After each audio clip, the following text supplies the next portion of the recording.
Il y a quelques jours, Emmanuel Macron s'obligeait à présenter sans grand enthousiasme, il faut bien le dire, les grandes lignes de son programme. Tout cela suivi d'une conférence de presse pour laquelle d'ailleurs les journalistes étaient invités à donner leurs questions à son équipe de campagne avant de les poser à Emmanuel Macron.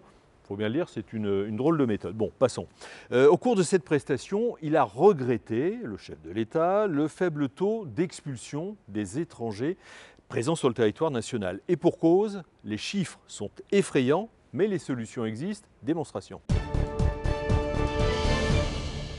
Lors de cet exercice, Emmanuel Macron s'est en fait positionné face à son propre échec.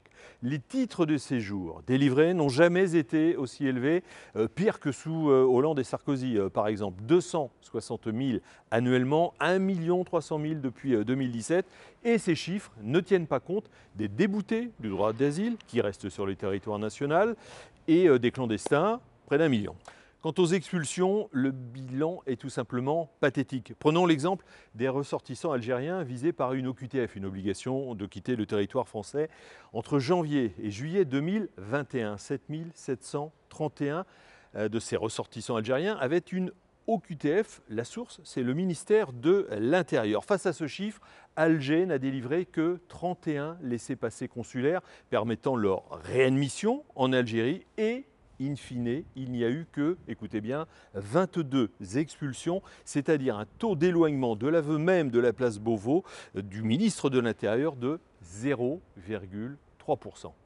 Alors stop, seule Marine Le Pen aura la volonté politique d'agir en ne délivrant plus de visas aux pays récalcitrants, en arrêtant la coopération économique et financière, en demandant à Bruxelles de faire de même, et pourquoi pas en bloquant les transferts de fonds des immigrés. Ajoutons que les 25% de détenus étrangers présents dans nos prisons seront expulsés à l'issue de leur peine.